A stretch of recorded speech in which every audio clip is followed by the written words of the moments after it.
began doing with this group was just creating the opportunity so that once a month, here comes Lita, once a month, these members of what has become known as the Cambodian Leadership Learning Community, the CLLC, can get together and share information. And we work very cooperatively together. We all get smarter faster when we cooperate, share information, help one another. And here comes Kantia from JWalk. And but we've also begun using this typically 2 hours on the first Friday of every month for some sort of a training or a workshop material, and for the first hour, and then doing the sharing in the second hour. We're still getting a few people coming in, so I'll just talk for a minute until the house fills up. Hello, Kantia. Hi, Bill. Howdy.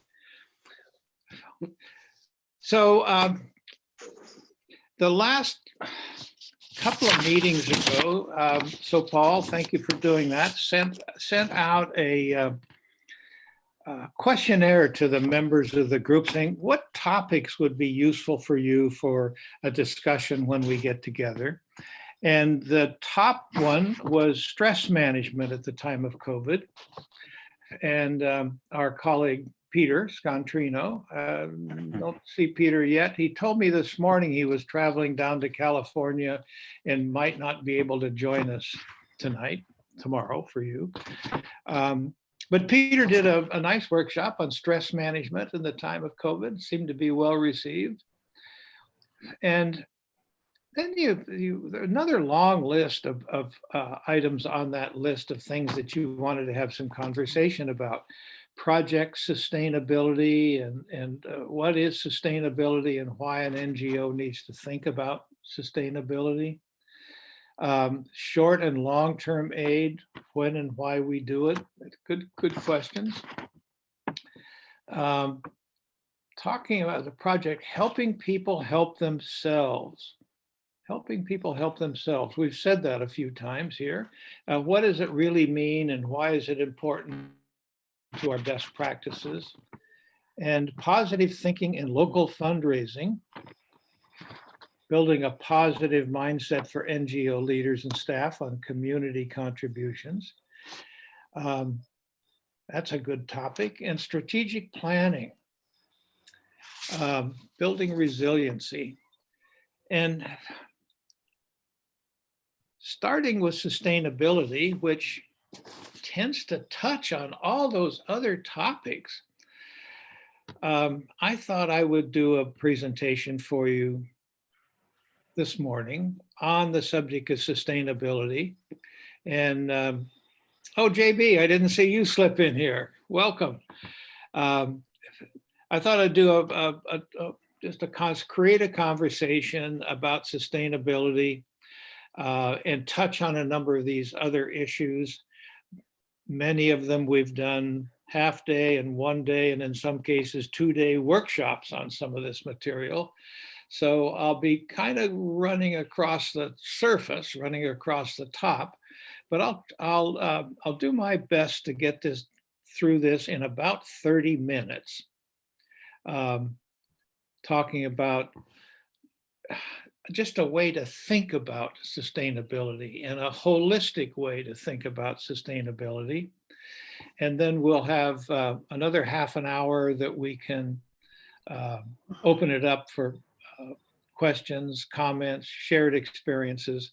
And then we'll use the second hour today for, as we typically do, anybody who wants to celebrate something wonderful that's happened with your group, or to tell us about an issue or a challenge or a particular need that you're struggling with right now.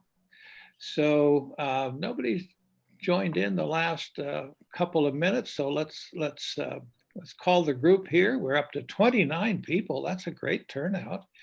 And let me do a screen share. And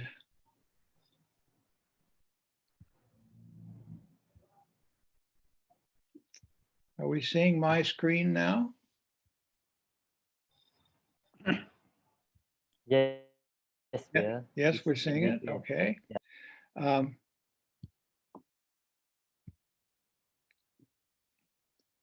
So let's talk about sustainability and why it matters.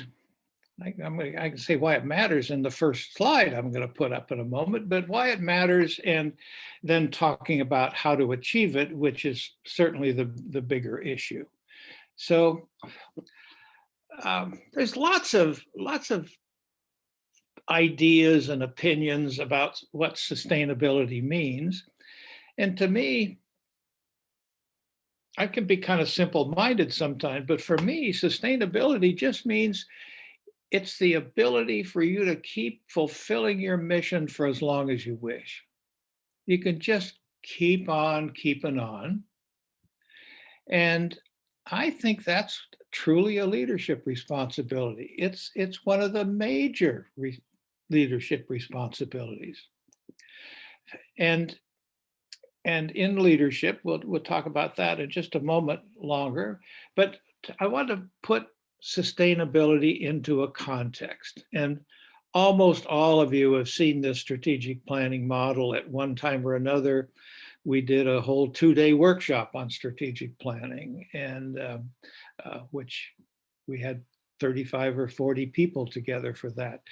Um, but I just want to use this for context, that certainly organizations begin with vision and mission and typically move into strategic goals and annual objectives and then action plans, so that the efforts within the organization are all of a piece. They're all coordinating for the same goals. And when I used to do this, I don't work with private enterprise anymore, but when I used to do this with businesses, we never worried about success measures because that was really easy. The success measure was, are you making any money or not? But when we're thinking about our NGOs and all of the ones that you guys are running, you think of it like a business. If we're putting all the resources into our business, it's easy. I just go look on the other side and I see how much money is coming back out. And if it's more than what I put in, I'm making a good business. But here we put all the same resources. We put funding and staff and rent and utilities and travel and teaching and all the work that you do. And I look back out the other side, nothing coming out. Well, there's no money coming out, but certainly something's coming out that's more valuable than all the money we put in. So we need to be thinking about our success measures, especially when we run an NGO.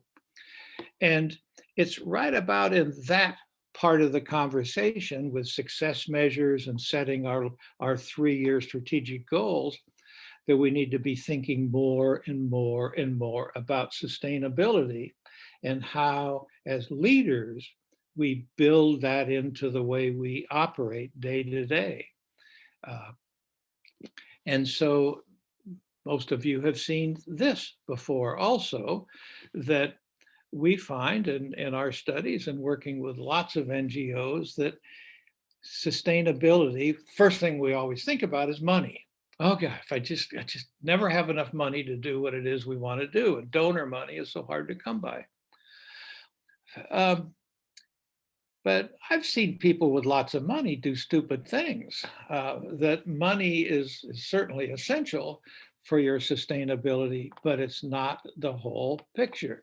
That to be long-term sustainable, we need resources, financial resources, but we also need good leadership resources, and we need good talent within the organization to serve our constituencies.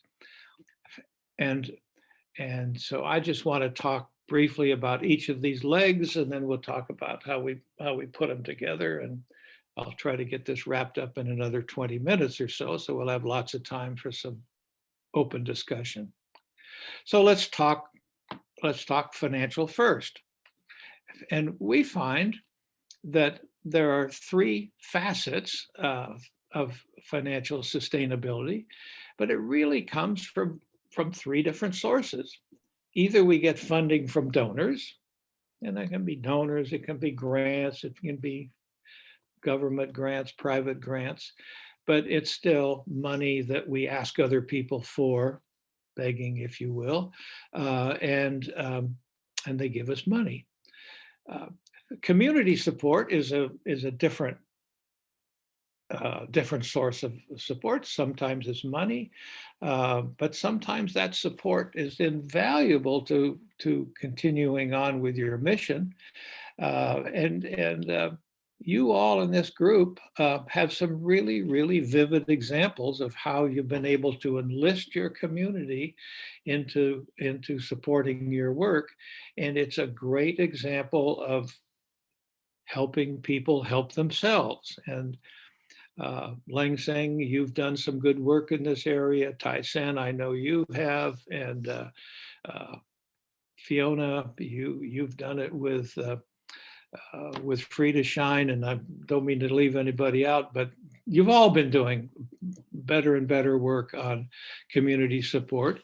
And a third source of money that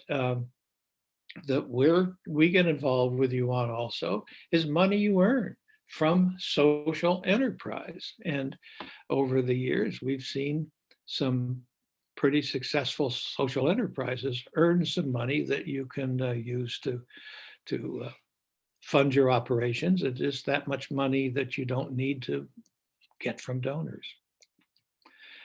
So the funding from donors, and again, we've spent the better part of a day on this in our workshops, and have even had several of you help me present your own experiences on getting money from donors. But it's about building your network and finding ways to reach out farther and farther and contact more people. I call it the care and feeding of donors, because we all know that getting a new donor is about 8 to 10 times harder than keeping an existing donor. So when somebody finally gives you a donation, then we do care and feeding of donors. And Tai Sen, you did a great little presentation in our workshop on care and feeding of donors, and had some good examples and some vivid examples for people. And lastly, and it was on that list of positive thinking and local fundraising and donations on that list that you asked to hear something about. And it's just, don't be shy about asking.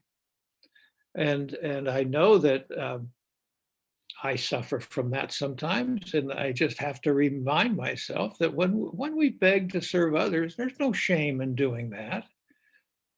Some people feel shame if they're begging to feed their family; they'll feel some shame. But we're not.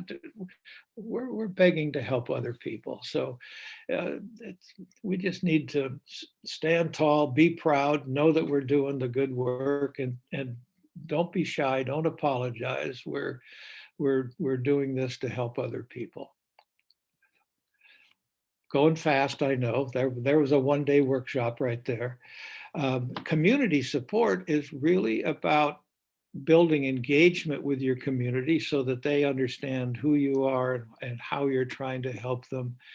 And once again, finding some involvement so that they can meet their own needs. Again, help if we can find ways so that they can understand that they're helping themselves, helping these people, helping our villagers to help themselves.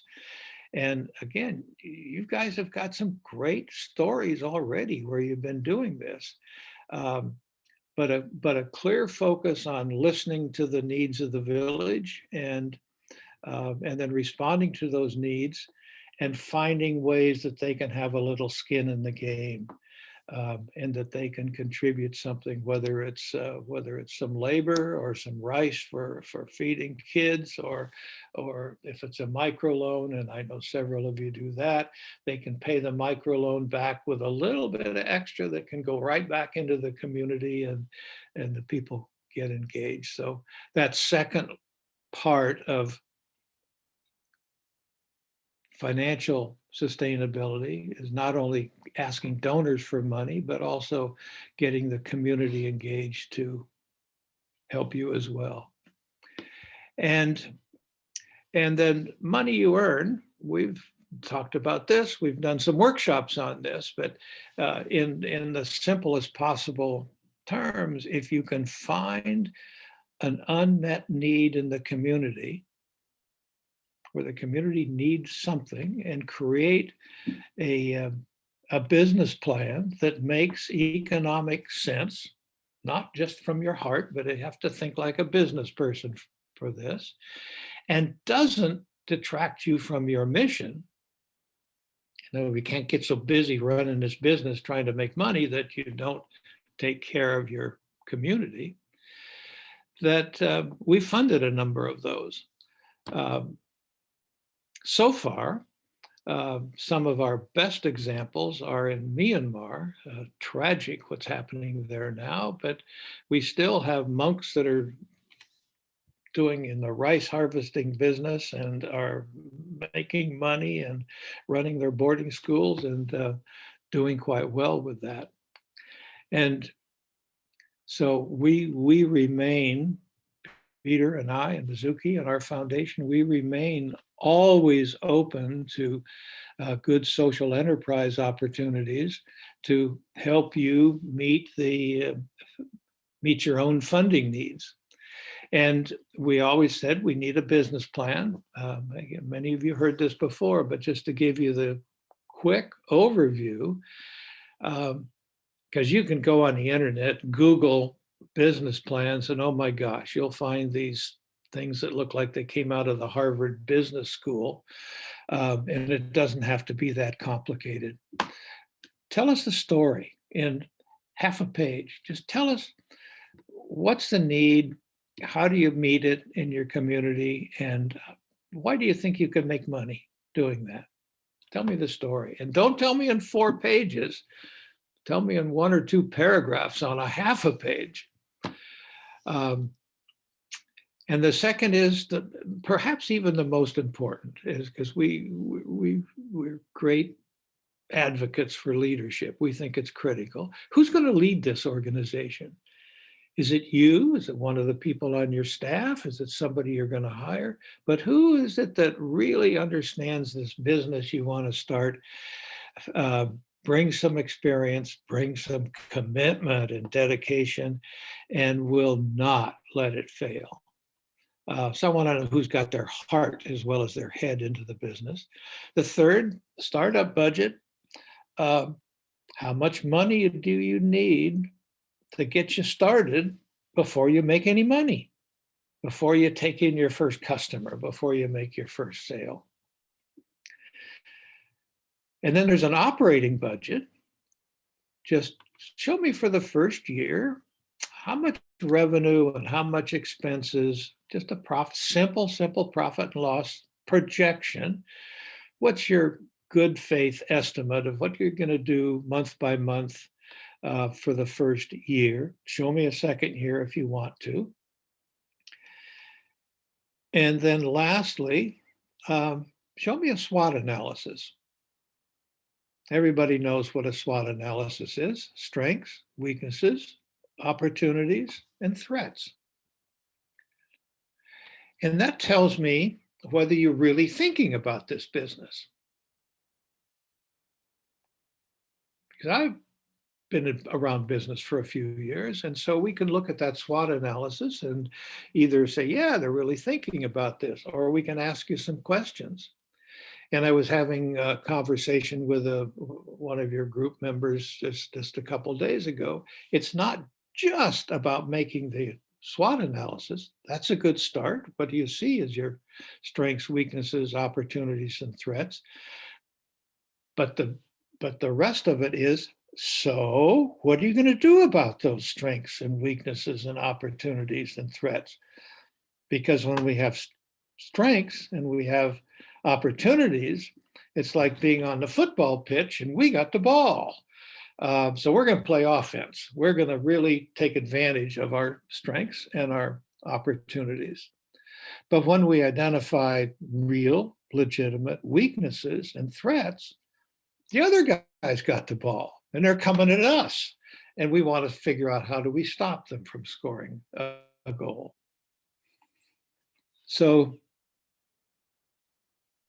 very quickly, that's how the business plan works. And then so the financial was really a matter of donor money, community support, sometimes money, sometimes other things, and money that you might earn for yourself. We also see three really important facets to leadership as well. And when we're working in an organization, we think deeply with them about these three facets of leadership. And one of them, which I'll talk about a little bit today, is basic skills.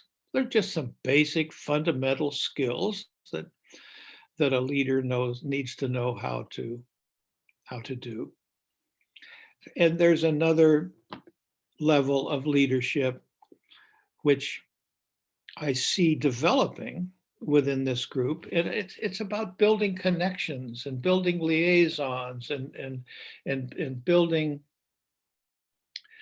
coalitions to work together on common problems. And I believe we did another whole 2-day workshop on building these connections, and that's where we brought in the brilliant professor from California, who actually had a little video for you on building these deeper connections. And lastly, when we think about leadership, it's not just about the skills, and it's beyond building the connections and the coalitions, but how do we take care of the inner leader? How do we take care of the leader so that person doesn't just burn out after 3 or 4 years? And if you didn't feel overwhelmed and exhausted at sometimes from all the demands put on you as leaders of your organizations, I'd question whether you're really human. And so in terms of sustainability, on the leadership pillar, we need good skills. Then we need a leader who can reach out and work in a much larger environment than just his or her own organization. And then we want to make sure that we keep the flame burning, that the inner fire doesn't burn out. And all of those things need to be considered when we're thinking about how do we keep our organization sustainable. And Peter, I borrowed a couple slides from something Peter did with you all a couple of years ago. And these basic skills, and I'm just going to touch on them. I just wanted the words in the slides so that when you have them for future reference, you can look back. And Bill said basic skills, but what did he really mean? Well, and this is Peter's definition, and I really like it. We create an environment that facilitates the accomplishment of our organizational goals. So what does a leader actually do to create that environment? And I promised you quick, but you remember back to the strategic planning model, that leaders insist on clarity about the vision and the mission and the clear goals for the organization. So business plan, success measures would be another word we could use there, another phrase. And effective leaders communicate really well. The regular meetings and shared information and asking for ideas, particularly ideas that support the clear and commonly agreed upon goals. And they know how to engage employees. coaching people for success and growth and further development, and setting clear goals for each team member, including holding people accountable for doing what they said they would do, and recognizing and celebrating individual contributions, and keeping a really positive environment of finding ways. We always show respect and always treat our people with dignity. And I said, that's very quick. Peter does a really nice half day on those 4 slides, but that is the essence of what leaders do on a day-to-day. And I have worked with enough of you for enough time that when I visit your organizations, I see these skills in action. And it's always a pleasure to see them. And sometimes we have conversations about how to improve skills in one or more of these topics. So we talked briefly about financial sustainability, leadership, and I want to say just a little bit about talent, because you could have a bunch of money and you could be Tai Sen at the head of Human and Hope, or you could be Van Tat at the head of Women's Resource Center, or you could be Contia at JWalk, or any number of you people, and you ain't going to get it done if you don't have some really good people. And so this is the third strong pillar of becoming a sustainable organization. And we don't get that by just bossing people around and telling them what to do. So back to that effective leaders, and how does an effective leader engage the staff? And I've just got one slide on it, and yet, and it sounds so simple, it isn't. But the first thought is everybody should have meaningful work. And when we're doing our strategic planning process, if everybody understands what the goals of the organization are, why our mission is so critically important, and how their work fits into that, and that we wouldn't be getting it done if it weren't for them, that then we get people fully engaged in work to them that is meaningful. And they may be doing a relatively minor task, or they may be part-time, or they may be a volunteer, or they may be new with the organization. But when we can engage their brain and their heart, as well as their body, then they'll get hooked on the mission and become engaged. And we all know that productivity doesn't go up 10 or 20% when people get engaged and really excited about what they're doing. It goes up 100% or 200%. And so that's a powerful facet of being a good leader. And hand in hand with that is develop, train, coach, help them improve, help them see their own future, whether they stay with you long term or move on to bigger and better things. Having zero turnover is not the goal. We want to see our people grow, and some of them will grow within our organization.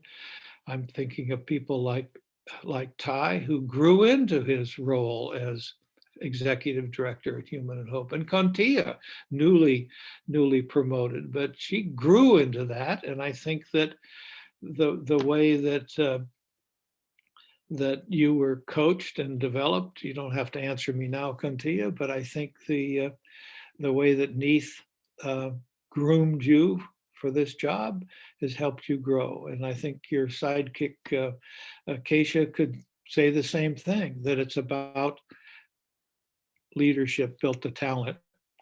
And one of the things that we do as a foundation for that talent and supporting all of your organizations is we offer scholarships, university scholarships, which we pay in advance all 4 years up front. And we just did some with Pepe and several other organizations here. And each of those scholarships, more girls than boys, each of those scholarship students then owes you, the sponsoring organization, 2,000 hours of volunteer service to pay back for their uh, scholarship. And so there we have it. We have some um, well-trained, educated, dedicated people uh, at no cost for a little while working within your organization. And some of them are going to be so wonderful that you're going to hire them. You're just developing your own staff, and we can help you do that by sponsoring scholarships. And can't do everybody, but we did do 17 scholarships this year. So we're proud of that. So the talent pillar, we think, is really important. And we use a metaphor in English about a three-legged stool. And so just a stool, you sit on a stool. It doesn't have four legs like a table, it has three legs. And it's a very sturdy platform. It's a tripod, like holds a camera and hold a video camera. But if any one of those legs is weak, that three-legged stool falls over. And so when we think of these three pillars of sustainability, financial, leadership, and talent, they all got to be strong, because any one of them is enough to undermine the sustainability of your organization. And one last matter before I quit talking about this topic is scale. Scale matters, how big your organization is. And once again, in that same spot on the strategic planning model where we're thinking about sustainability, we also need to be thinking about scale. Scale means size. And so this is the best picture I could come up with this, and you haven't seen this before. I did not include this in the workshop we did on sustainability. But let's say in the middle, you've got the current situation right here, that you're feeling pretty good about it. You're feeling pretty good about, we've got some good solid donors, not bad financially. We're content with the way our team is developing, and we've got our staff is developing nicely. Maybe we should grow. Maybe the mission stays the same, but instead of serving 50 village families, maybe we could grow to 75 village families next year. So, but when we think about should we grow, the finance will need to be stronger, the leadership may need to be stronger, the talent may need to be more and stronger. So just because we're really good right here doesn't necessarily mean we should grow up to this size without giving it some careful thought back when we're thinking at that level of our strategic planning. And likewise, if we're struggling, no matter what we do, we're just underfunded, and every year we think our budget should be $85,000, but every year we're in at $55,000 or $60,000, and we're always falling short, frustrated, exhausted. Maybe to think about sustainability, maybe we ought to be just a little smaller. Maybe we need to just scale back a little bit. So I think that is another challenging issue for a leader to be thinking about. And so adjust the scale if necessary. Think about that. And I'll close where I began, is that leaders focus on sustainability and think holistically about what it takes for their organization to be sustainable, which in my simple definition means the ability to keep on fulfilling your mission indefinitely. So I think I started at 8 minutes after 10.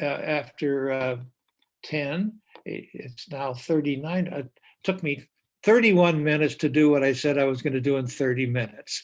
So that's close anyway, guys. So